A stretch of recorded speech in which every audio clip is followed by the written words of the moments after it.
You know who loves Izotope? This guy. Everyone here at Ruinous Media can't get enough of Izotope's intuitively designed plugins for audio restoration, mixing, and mastering. This year, make a resolution to yourself to say goodbye to bad audio and hello to super clear, wide, dynamic, clean audio using Izotope RX11 and the new Ozone 12. Master every track's potential with their complete 20-tool suite. Go to izotope.com and use code FRET10 at checkout for 10% off. That's FRET10 at checkout for 10% off. And go to izotope.com. That spelling is izotope.com.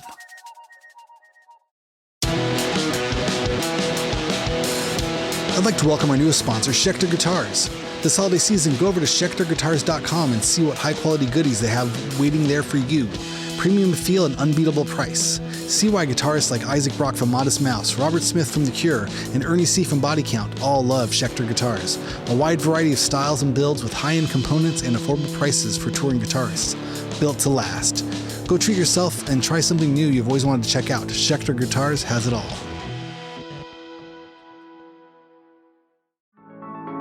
Hey, what's happening? Before we jump into the show, I wanted to see if you had any music on a hard drive. You have a band, you have a project, and you want to self-release your own music. Well, there's an easy way to do it. You can go to distrokid.com/VIP/hyphenate and go get your music up on all the streamers. You keep 100% of your royalties, and you can get 30% off by using this code. It's a great, easy way to get your music up on the streamers and share it with your fans, your friends, your family, your mom, your dog, everybody. Everyone wants to hear it. But go to distrokid.com/VIP/hyphenate, HYPHENATE, and send me the link. I want to hear it too. Send your mom the link. Send your dog the link. They all want to hear it too.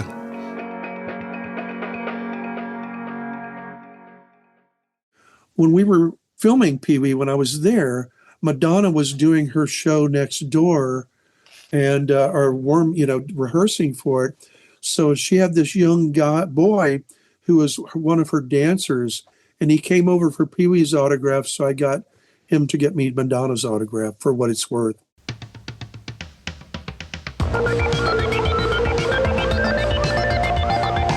What's happening, everybody? Thank you so much for tuning in to Hyphenate with me, your host, Randy Randall. This is our show for Thursday, May 7th, 2026. Today is a special episode. I guess all these episodes are special. They're special to me.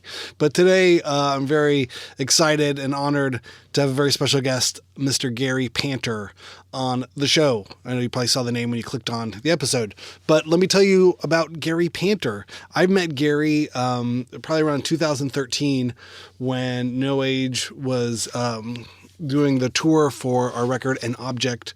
We met up with a few friends who had cool bands, but were also artists. Chris Johansson is an incredible painter, and he has a band called Sunfoot, and he was working with this band, Gary, Devin, and Ross, I think. They were friends of his, and he was trying to put together some shows with them, and so we took both of their bands on tour up the West Coast right when our third record, An Object, came out on Sub Pop.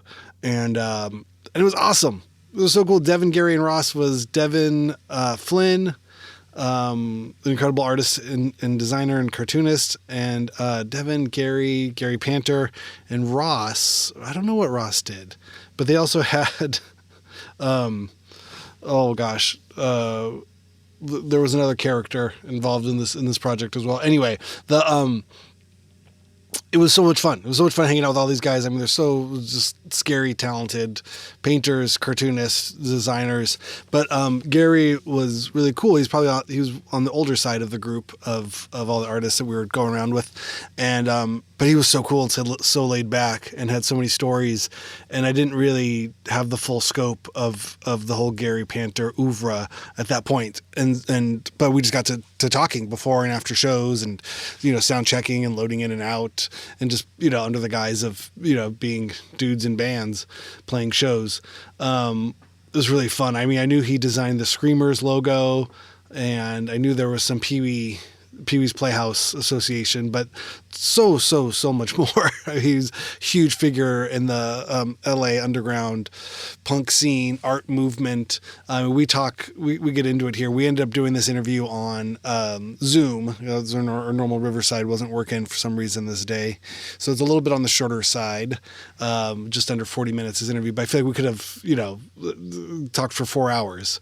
His life is really just incredible, and has so many great stories, and his art is incredible, and just really such an awesome, inspiring body of work. And I feel like there was almost a Zelig like, or Forrest Gump like sort of presence in the world. If he just was present and part of, and a driving force behind so many of the cool music and visual art movements that it have shaped and influenced my life, or influenced the people who influenced my life. He's one of those kind of like nexus sort of beings. He is a man of incredible talent and a lot of energy, and has done so much great work, and has been sought out and collaborated with all kinds of incredible, influential figures. So it was really fun to just chat briefly with Gary about, touching on a lot of different parts of his work. If you want to find out more about Gary, you can go to his website, garypanter.com. And then he also has an Instagram, and it's such a fun follow. I really recommend it. Go to Instagram.com/Gary.Panter, Panter. And he's got lots of sketchbook things there. And it's just a great insight into the mind of Gary. So cool. So cool. It's hard to really properly capture the scope of it. There's also another great article here. I'm going to link to all of these links in the show notes on Lambiek. It's LAMBIEK.net. And there's a great biography kind of rundown of all of his work, through Jimbo Comics. So many rad movements in his life and career here in his art. Records, Snake Finger record covers, album covers, Frank Zappa album covers, Red Hot Chili Peppers album covers. I mean, oh my gosh, so many cool projects and covers and collaborators. So thank you, Gary, for coming on the show. I appreciate it. I'm glad we were able to chat and present this for everyone there. But yeah, this was going down. Excuse me. This is going down one of the high water marks for the podcast here. Really excited. I mean, like I said, I'm excited to talk to anybody. Anybody wants to talk to me, I get excited about. I'm not a snob, but Gary is on the high side of the list here. Definitely classing up the joint, making the place smell a little less. So thanks, Gary, and thank you, everybody. You can write me at hyphenatehalftime@gmail.com. Also find me on the Instagrams at Randy S. Randall. So hope everybody's doing well. Hang in there. Summer is on its way, he says in a threatening tone of voice. Warm weather is coming for you. All right, here we go. Here's my conversation with the one and only Gary Panter.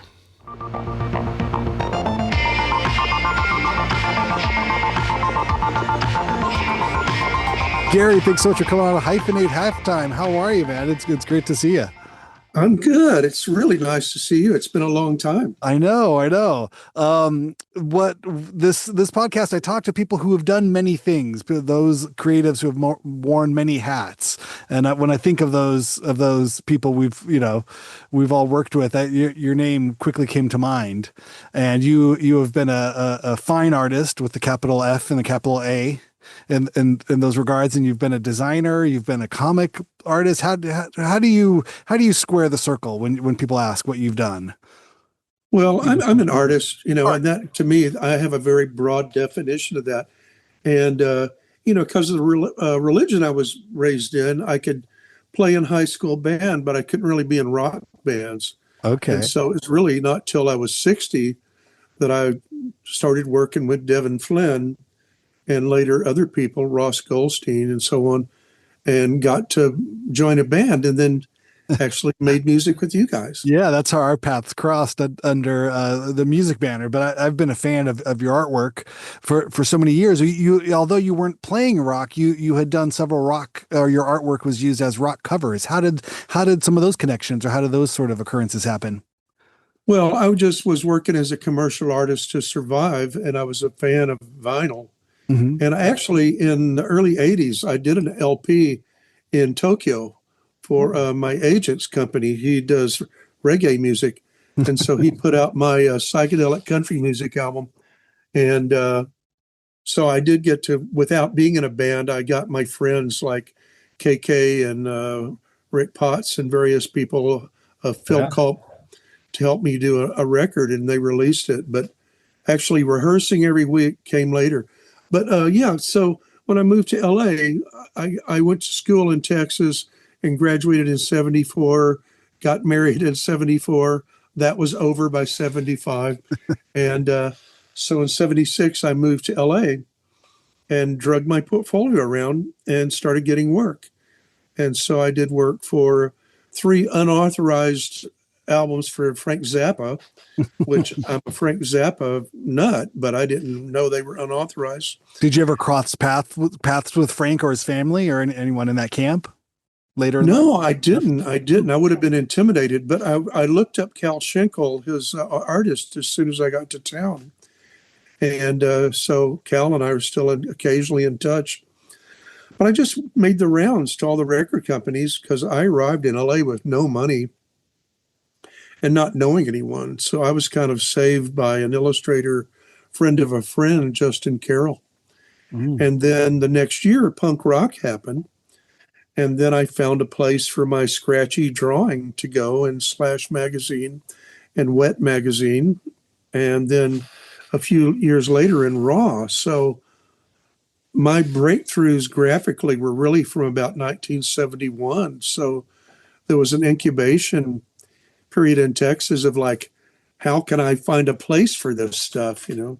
And what were some of those early inspirations? Where did you first sort of start drawing? Is this something you began as a young person, or tell me a little bit about some of the things that inspired you and what Yeah, sort of. as a baby, my dad was a painter when I was a baby. We lived in a house trailer and he kind of gave it up. He had 3 kids and he had to make a living. So that went into hibernation. But I got the art bug as a baby because he had art books lying around and gave me lessons as soon as I could hold a pencil. And so that was my identity, you know, the kid who can draw and can't do anything else. And and then I got the fine art and the modern art bug when I was about 10 or 11, which he couldn't relate to. And I was into stuff like Famous Monsters of Filmland, Mhm. Ed Roth, everything from my generation. And then in the mid to late 60s, I found art for him, which to me blew my mind because it was almost like a humor magazine. I thought this is the most sophisticated humor magazine because there was all these approaches. I'd been into Picasso and Dali and all that stuff that you find early and hanging out at the library and stuff. But I was just an art nut. And I lived in a little town in Texas, and luckily nearby was another tiny town, smaller than my town, that had one of the best art departments in Texas. And so I went there and I had great teachers, majored in painting, and there was about 20 or 30 students there that were, well, it was hippie days, you know, and it was LSD days and pot days and the Vietnam War. And so it was a real inspiring time. I had a whole lot. One of my friends the other day said it's like we had a whole life in that town in 4 years, which was really kind of true. Just so much creativity, so many people passing through. I mean, that time in anyone's life, you can pack 4 years Yeah. of life into 4 months. You just Yeah. And when you're young, and also the culture was exploding, you know, to me, there was so much stuff to be excited about, from like abstract expressionism to pop art to conceptual art to underground comics. Mhm. And I got the underground comic bug. And so I joined that community as well as being a painter. And so I have been all over the place. It's true. Studied printmaking and, painting. And yeah, I'm still excited. It's great. Yeah. Why limit yourself to one medium or one form when it's all available, it's all out there and it's all happening at the same And time. when we went on tour, everybody on the tour was an artist, and that was Yeah. kind of a cool thing, Oh my gosh, that was such an incredible tour. I mean, yeah, we had Chris Johansson and his group Sunfoot from Portland, Oregon. We had the Devin Gary Ross band, and there was a fourth member, and our friend from Florida.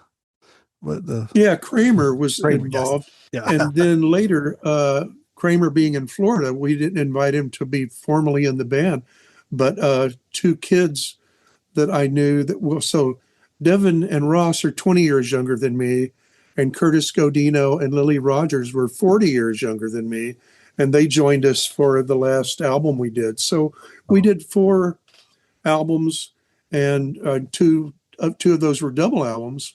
So we got to put out a lot of music in like 10 years. Oh, that's beautiful. And I'm in touch, but we're all scattered out now. Yeah, yeah. And we did those 2 runs. We did a West Coast run starting in LA at the Hammer Museum up to I think Seattle and back, and then we did one going from Chicago out to New York. I think that. Yeah, so we went to Kentucky and Chicago, Canada, back down to Baltimore, and then back up to Coney Island. But you've probably done a million tours since then. It's probably that a was blur of touring. That was about 16. No, that was about 13 years ago. Yeah. Oh, yeah. When we did. Well, we had that little pandemic that kind of shut things down. It kind of put a kink in the tour.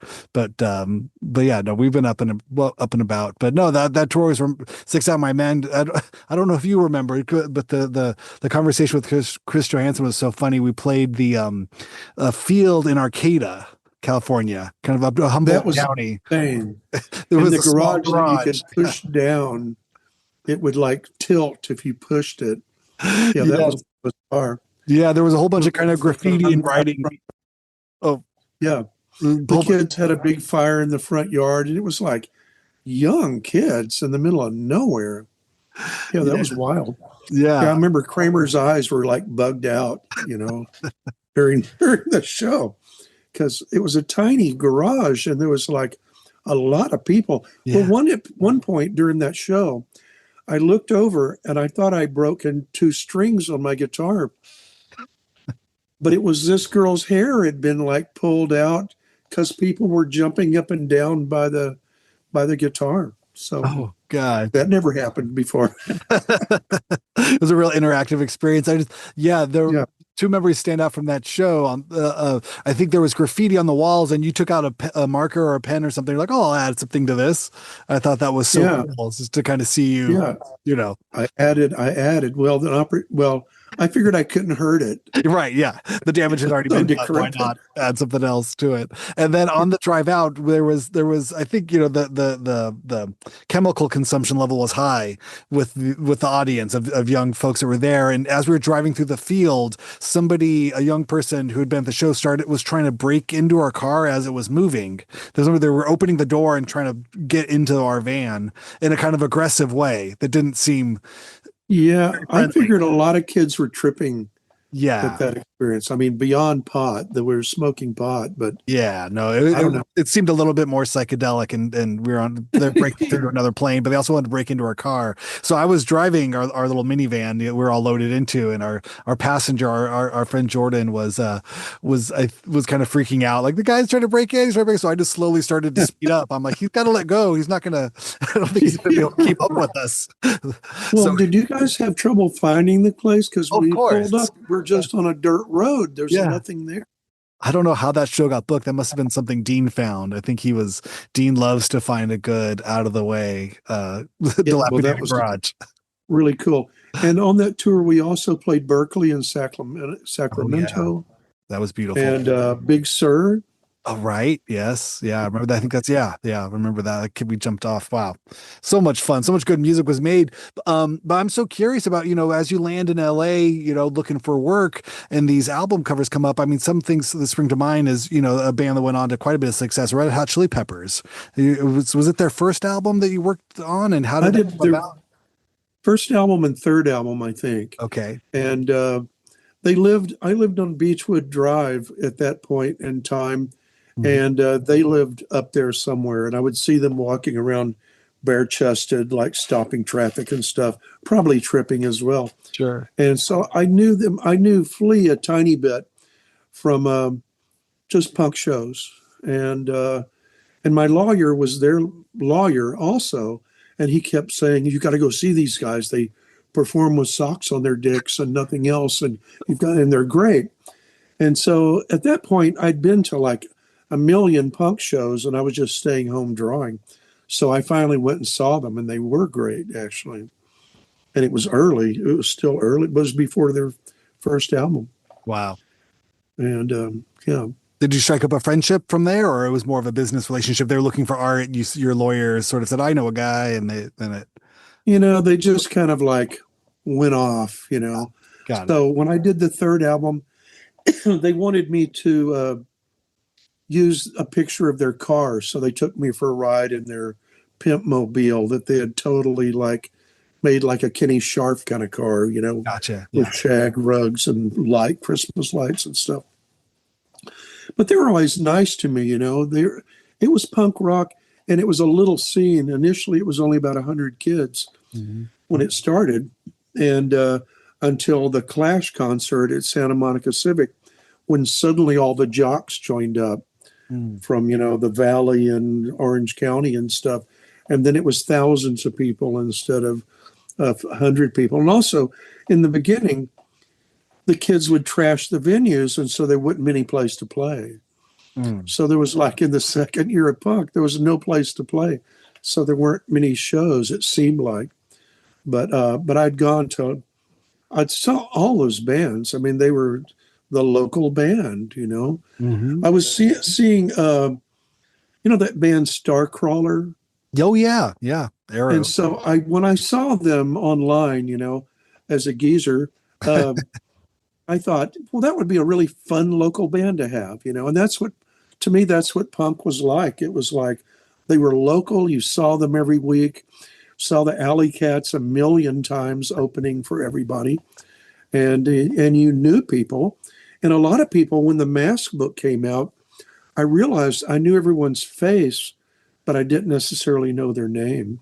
Yeah, that's easy. And KK and Trudy lived upstairs from me. I was going to ask about about KK's band, the Screamers, whose Yeah. logo is another large piece of punk rock history. How did that come about? How did that friendship happen? How did that particular artwork get associated with them? Well, the first thing that happened was I saw Slash magazine at Gower Gulch. Mm. And then I asked a friend of mine who was an illustration agent, "Do you know these people?" And he went, "Well, yeah, they're all artists." And I was like, "Oh," so I went to meet them. Sorry. And they were great people. Steve Samioff, Melanie Nissom, Claude Kickboy Face, Bessie, and Philomena Winstanley. And they were the four people that were putting the magazine out.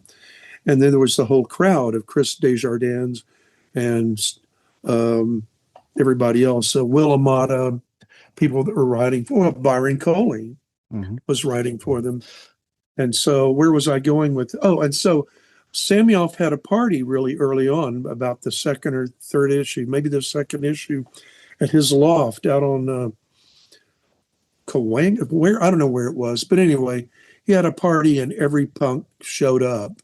And I didn't know about Rodney's radio show. Mhm. So I didn't know where all these people, how they found out. But like a couple of hundred people showed up in his place and the Screamers played. And as far as I know, that was their first show. And so maybe the Zeros might have played. So anyway, I started going to shows and I started trying to go to rehearsals to draw people. And I went to the Weirdos and the Zeros and met the Zeros and the Screamers. And mostly my drawings from life weren't very good, but then I met the people. Mhm. And the Screamers wanted a logo and they wanted to own it. So they paid me to own it, and which was fine.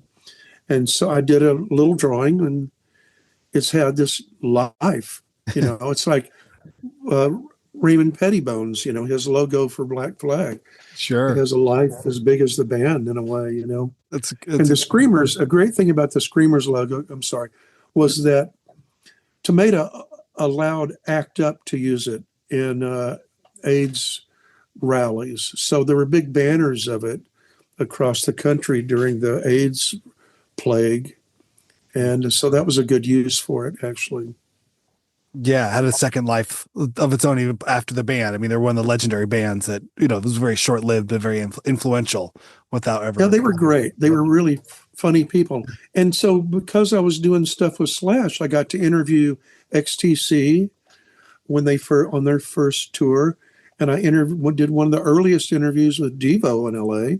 Wow. And I went to see them when they were staying up in those, Oakwood apartments in the hills, Yep. Yeah. where Kind of the phone was fully ringing furnished. Yeah. The yeah, conditioned exactly. apartment. Yeah. And they were all in there and the phone was ringing from different record companies. And so I got to interview them. Oh, how cool. That's so exciting. I mean, it's one of my obsessions, this, sort of those early days of LA punk rock, and I think I appreciate how you can kind of, pinpoint it to the Clash at the Santa Monica Civic and sort of that turn. And then, sort of, we descend into sort of a homogenization of some type from there. I think just as the crowds get larger, the music Well, sped then up and kind of everything got a little bit tougher. The weirdness got downplayed and the speed got faster. yeah, at first it was bizarre little things like seeing Non in a demolition department downtown Mhm. so loud everyone ran away. And then later it's at the Olympic Auditorium with like a couple of thousand kids. And it's like every age of kid. But I ended up uh, being married to actually Nicole Olivieri, who was the manager of the Germs. And so I saw many, many Germ shows until I didn't want to see any more Germ shows. And but I thought they were great. They were totally thought of as a joke, but they also delivered something very interesting to that Yeah. scene. Yeah, tell me a little bit about that. Like, how were they different? How do you, I mean, as from someone who was there, what set them apart, and how, that sort of that dichotomy of a joke, but so influential. How does that square up? Well, I guess they were. I mean, by the time I met Nicole, they were already going, and the lineup was there. Don Bowles was the talkative germ, and Still is. Lorna never said anything. And Pat was friendly, and Darby was friendly. He didn't say much. He was kind of aloof and pent up. He was closeted, and Mm. like why that was an issue for him. I mean, I understand why it's an issue for people, but in punk rock, half the people were gay. It's like art school. Half the people are going to be gay in a creative community. So he went to England, came back, was like an ant person, with a Mohican Yep. on roller skates and Bobby stuff. Pin was born. Yeah, Yeah. New Bobby Ego. Pin. Yeah. Yeah. But I remember at the earliest shows being shoved around by Bobby Pin and these girls, and Nicole was probably one of them. And I was like, how rude, they're shoving people around. Is it right? This will not But I stand. was never a person in the mosh pit. I was always hanging out to the side, just observing. Mhm. I'm not a fighter. Yeah. I just watch what's going on. When there was a lot to see. So Nicole was a very fiery person and protected them, got them a good deal when they did the movie. Uh, Decline. Al Pacino, was it Oh, the cruising movie cruising. Yes. Yes. with what's William that? Freakin. Yeah, and the producer was Jack Nietzsche, Oh. and that music was fantastic. And I guess it was eventually released, but in a movie, how the Mm. movie companies own the music, so you don't necessarily get to do anything with it. It must have been on a cruising soundtrack or something. But anyway, that relation went on. It was fraught. And so I left after a few years and moved to New York. And I'd already, I mean, for me, I could only go to so much punk rock because when punk rock started, I was already like 25, so I didn't realize that I was hanging out with 12-year-olds sometimes. No. Some of those kids were like runaways that were children. And a lot of them were 16, 18. And also there was a lot of kids taking acid. The punks weren't, they were probably doing worse drugs, but I didn't see that. But I did hear, I mean, I knew like, yeah, I mean, I kind of knew what was going on, but in a way, it's like a lot of times young people don't talk to each other. Mm. The writers at Slash talk to each other. But if you're at a show, it's just like, hey, I'm here. I'm trying to be cool. Yeah. Yeah. And I didn't like join up in the community and live in crash pads with people and stuff. Yeah. Yeah. I could, yeah. You were there to observe it. It was a slice of life that was happening, an emerging culture in front of your eyes. But all of You were those, there to observe those and document venues interpret. in Chinatown, like Madame Wong's and so on, and the Atomic Cafe. And there was, and also I really was into into Japanese culture, and Little Tokyo was a big thing for me. When I got there, there was a store in Little Tokyo, Pony Go Round, that was packed with all of those, every Ultraman toy you could ever want to see, if you could afford them. And all the art directors in town had those toys. You go to people's offices and there were just lines of Bandai and Bullmark toys. And so since my work was kind of reflecting Japanese culture, I got noticed by Japan quickly. And so in around 79 or 80, Mr. Shizuo Ishii came to see me, to interview me, and he became my agent in Japan and brought me to Japan. And that was, being like a dork from Texas, it was really a dream, to go to Japan, and only in Tokyo, but that's plenty. God, that's a lot. Yeah. There's a whole and I trip there. got to see the original cut of Godzilla in Japanese with a Japanese audience, and Wow. No Raymond Burr inserted in it. Raymond Burr. Yeah. Yeah. Right. Kind of a heavy movie. But, yeah. Yeah. But anyway, by leaving your town, things happen. Yeah. More stuff happens outside of LA. Go figure. But circling back around, I think, and this is as we jump from project to project, another notable project that happened around that time or a few years after was your collaboration with Paul Rubens in the Pee Wee camp. Tell me a little bit about some of the roots of that and how did that it happen? That was a really long one. It started out by a person he was working with that he ended up having a falling out with. Donna Kaufman approached me to do a poster, for free. For his stage show, and I didn't know who he was, so I went to see him. But in Dallas, before I moved to LA, I had a performance art group with this guy Jay Cotton and my friend Rick Heitzman that went to college with, and so we were doing puppets and shadow puppets and stand-up comedy and conceptual art and stuff. And so when I met Paul, I was like, wow, he's doing something similar. And so we became friends, and I said I want to design everything. And so at first it started out at the Groundling Theater as with a small venue, but like people like Robert De Niro went there, and invisibly, no one noticed him. He was able to be invisible. And then it moved to a bigger theater, the Roxy, and where like 300 or 400 people could see it. And then he and I got hired to write the first draft of Pee-wee's Big Adventure for Paramount. Wow. And so we spent 8 months in a room, letting Pee-wee be Pee-wee, which was pretty intense.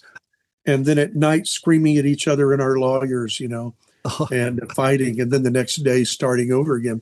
Wow. And so Paramount passed on our movie, and our movie, we were trying to sell a bad special effects movie. We wanted to do a movie with the worst special effects possible, with puppets and props and bad matting and stuff. And the executives just didn't get it.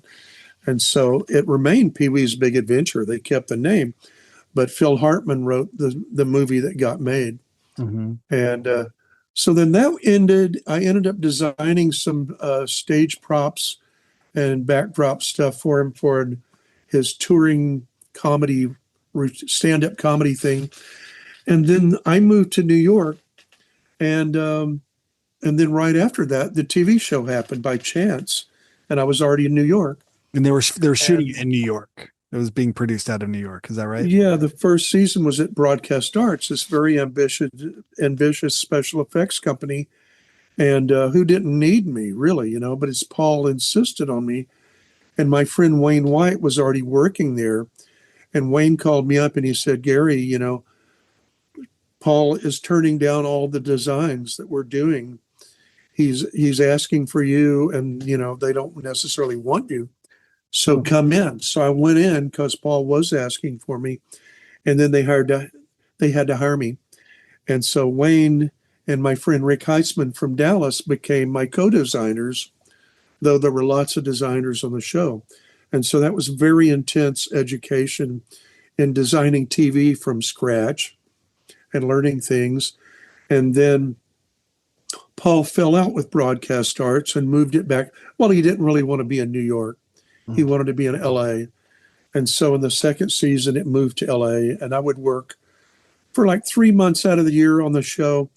And then after it got going, then I worked on toy and product design. So that was a horribly intense year with about 50 companies and not really being paid and having it all blow up in my face and then quitting and them paying me to stay on the job.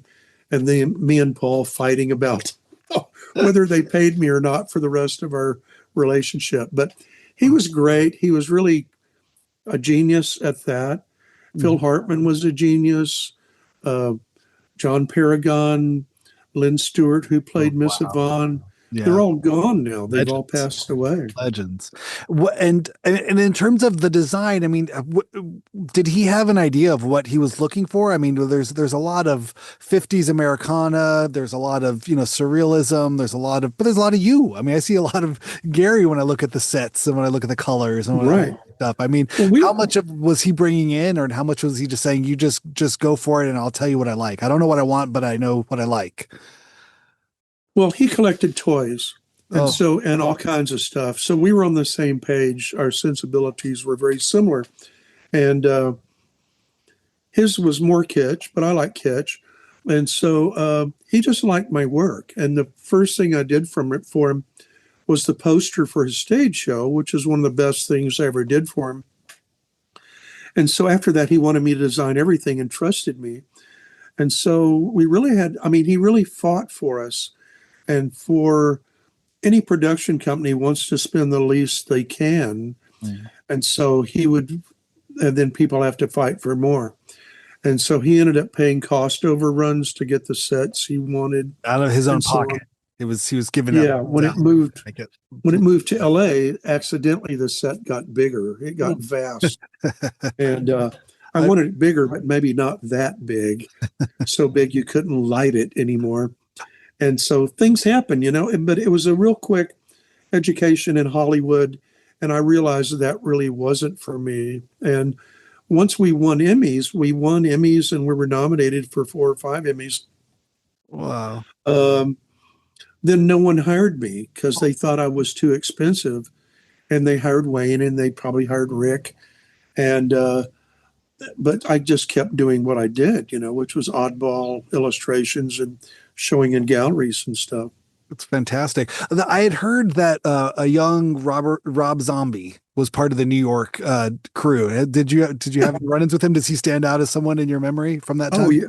Well, I didn't know him. I said hi to him, but he was just always standing around by his bicycle looking like Rob Zombie, looking kind of menacing, But he ended up designing amazing stage shows and stuff, for his band White Zombie and for himself. But at that time, what was he adding to the Pee Wee sort of milieu? Was he just painting and running and sweeping, or was there? He was like a bike messenger, as far as I knew. I see. He was just running errands, and there was probably, I don't know, at least 100 people working on the show, and almost every prop on the show, a different artist or sculptor. In New York, it was concentrated. So when they put out a cattle call for sculptors, people lined up. When we moved to LA, it was like union situations. So if you wanted someone to build robotic puppets, you had to drive, 45 minutes out Into to the the valley valley. to Yeah, the Van someone that did Yeah. satellites and puppets on the side. Incredible. And another notable from that time was a young Natasha Lyonne. She got her start there, and she's obviously Wait, got what was her role? What did she She play? I wanted to say Cherry, but that could be wrong. No, I mean she was a young performer. It was her as a young girl with what bright red hair. Oh yeah, yeah. She was one of the kids. Sunglasses. She had the flower sunglasses on. Yes. I remember her. Yeah. And yeah, the kids. I mean, for one thing, I was living in New York, so in the second season, I would work in the design phase, then go back to New York. Mhm. So Rick and Wayne ended up working as puppeteers and voice talent and living on the set Wow. and actually doing more design after I was gone. And then I would be back in New York in a freezing studio designing T-shirts and stuff. But yeah, I remember her. I didn't know her well. When we were filming Pee Wee, when I was there, Madonna was doing her show next door and rehearsing for it. So she had this young boy who was one of her dancers, and he came over for Pee Wee's autograph. So I got him to get me Madonna's autograph for what it's worth. Great. Yeah. And yeah, it was a big deal at the moment. Absolutely. But I mean, in punk rock and Pee Wee, I mean, everything happened all at once. And another thing, Steve Samioff was one of the editors of Slash. He had a gallery, and he was doing a show every week, every night. It was this intense thing where there was this giant turnover of artists, and also Robert Williams and the underground cartoonists that were around, or Rick Griffin and people like that. I met them, and then Robert started Juxtapose magazine, which became another whole phenomenon. So Yeah. the thing is, I think that when I was getting fan mail, now it's just emails and I don't want to talk to people. And I've tried to push back because I've attracted some bad people. Oh no. And what happens, Yeah, sure. just some of our fans are off. And so I've tried to just isolate myself more. But I forgot what I was going to say. It had to do with Williams and Robert Williams, yeah, and Juxtapose, and that's there was another kind of life to this underground art, almost in a new sort of mainstream way, as the '80s gave way to the '90s, and there's the gallery system. I know what I was going to say. I meet young people who go like, "What was it like? What was Hollywood punk rock like?" And it's like, I would say, it's like when you go out in the middle of the night to see some band. It's exactly the same. If you're in St. Louis or, wherever, like you guys on tour, that's what it's like. You're looking for something, you go out of your house and you meet people, and there's an energy there that you tap into, and it changes your world. Mm-hmm. Yeah. It's not something in the past, and grunge, punk rock never stopped. It just continued into grunge. I mean, if you read Flipside magazine, it had like 100 bands forever. Yeah.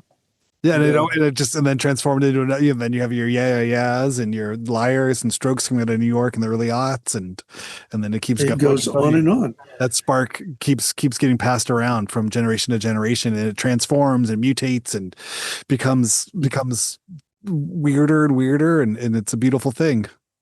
And around the world, there's all those Japanese girl bands and stuff. And I'm out of it. What I'm as a geezer. I watch reaction videos on YouTube. It's like young people listening to 60s music. It gives me a thrill. Like they never heard of the Beatles. But they never get around to like Kaleidoscope or July or any of the obscure psychedelic stuff. It's always the biggest stuff. But still, people getting excited about information. Sure. That's it, right? Yeah, getting turned on every generation that it happens to. Well, this 40 minutes has blown by so fast. We only have about 2 minutes. Yeah, left. I know. I can't believe it. We there's about another 40 years of your career we have not really dug into, but I respect your time. I don't want to take up too much of your time. Before we go, what is the best way where in terms of publishing, in terms of galleries, if people want to know more about you? Is there a book? Is there a place? Is there a website? What's the best way for and again, this is nice, polite fan reaction. This is people, Yeah, sure. Yeah. Right. Don't come over. No. But the best way is I'm on Instagram. If you want to see the art I'm making, I post everything on Instagram. I have a gallery in New York, Fredericks and Freiser in Chelsea. I have a gallery in Dallas, Kaiser Koenig. And in Paris, France, there's Gallery Martel. And then I'm in occasional group shows here and there. And Fantagraphics Books ends up publishing my comics when I do them. The most recent thing I did was a tabloid format comic from Desert Island Comics in New York. And so that'll be published in a fancy version. So, yeah, and hopefully we'll do more music. Beautiful. I love it. And then is there a big monograph? Is there the big Gary Panter, the 800-page phone book? Where is this at? There is. You can find it on eBay, Okay. And if someone wants over $100 for it, do not pay it, You right. can find a cheap version. It's probably damaged, but Dan Nadell published that book, and my wife Helene Silverman designed it and made me look good. My ex-wife, and who I'm very friendly with. And also, I want to brag. I have a kid in New York who's a sign painter, who is Panter O on Instagram, and she's out there painting a storefront right now, probably. Beautiful. We're about to get cut off, so Gary, thank you so much. This was a fantastic thing. It really flew by. Thanks for coming on. Yeah, nice to see you. Good to see you too. How insane is that, right? Just the best stories. I mean, these are my kind of people. These are the things I live for, and hearing stories like this and hearing about these days. I don't know. I'm such a nerd. I'm a punk nerd. I like hearing the history of punk and art and outsiders, specifically, around this Southern California location that I call home. It really just makes us feel like going into some kind of time machine or something. I just think it's awesome. Well, thank you, Gary, for spending the time and sharing your stories. I mean, come on. How cool is that? Yeah, really stoked. Yeah, you can go to GaryPanter.com. You can also follow him on Instagram, Gary.Panter. And yeah, go out there, find his books. His books are out there. His comics are out there. You can find them all. All right. Thank you, Gary. I appreciate it. Everybody be well. Fuck Trump.